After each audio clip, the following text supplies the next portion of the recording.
you this. Sonny Crockett, when you played that character, the look, was that something that someone gave to you, a stylist or something? No, it was a function of the heat. Oh, in Miami? Yeah. I would go to work in July, which is like going to Cambodia. Anytime. Right. And it was so hot when we were making the show that I just kept taking articles of clothing off. And satisfied customer. And then everyone else did too. Yeah. There are certain shows, there are a lot of shows that are big hit shows and whatever. A lot of people watch them, but then there are other shows in a much fewer that become actual cultural phenomenon, and that is the case for Miami Vice. I assume that was a complete surprise to you. Well, yeah. I mean, first of all, I'd had 5 failed pilots before that. Really? Yeah. Yeah. So I pretty much, when they picked up this show, I sort of said, well, okay, don't look up. Don't get anybody's attention because they'll fire you.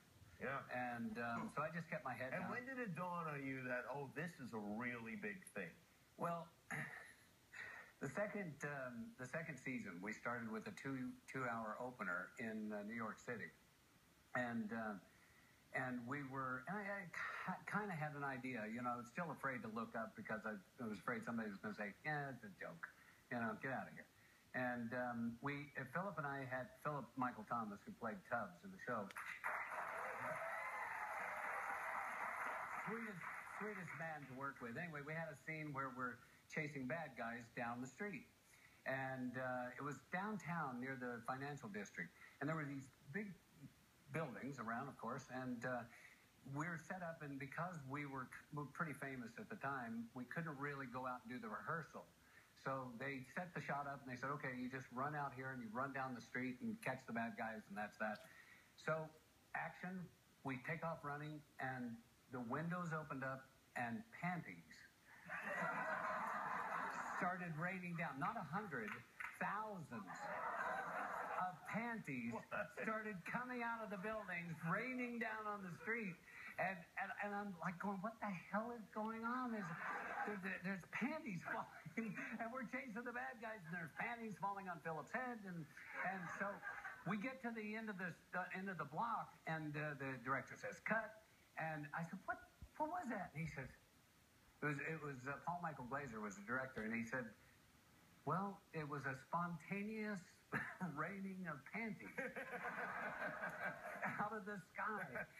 He probably knew that from Starsky and Hutch, yeah, right? I would imagine they got fans of yours.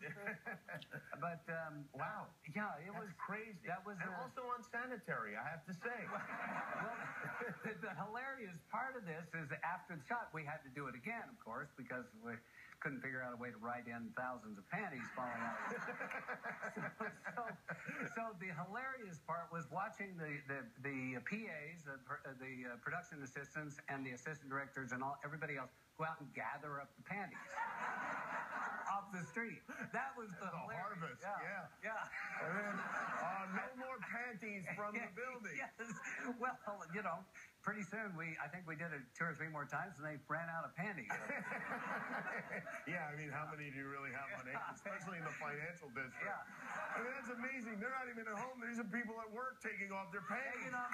Wow, I never had anything like that. I really never did. No. This new show, I haven't since either. Blood and Oil is not set in fact, not Miami, but rather North Dakota. North Dakota, yeah. Yeah, and where they put more panties on. Tell everybody what the idea of the show is. Well, the show is about an oil tycoon that I play named Hap Briggs, and he is great name. You've had the best name. I have. I've been very, very lucky. Nash Bridges. Yeah. Hap Briggs. Yeah. Come on. Yeah. And he's the Baron of the Bakken, which is the area in North Dakota where the story takes place, and he's a fun son of a bitch. He's a fun character to play. He's meaner than hell and funny to watch and fun to be with. One last thing, if you would be so kind. We've been on the air now almost 13 years. This is your first time here. And in 13 years, every night, this group of people, we call it the Crockett Pocket, they come to the show, and they've been so excited that you're here. Will you just wave hello to them?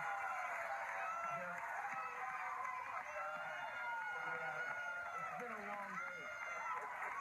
We're just... So here the...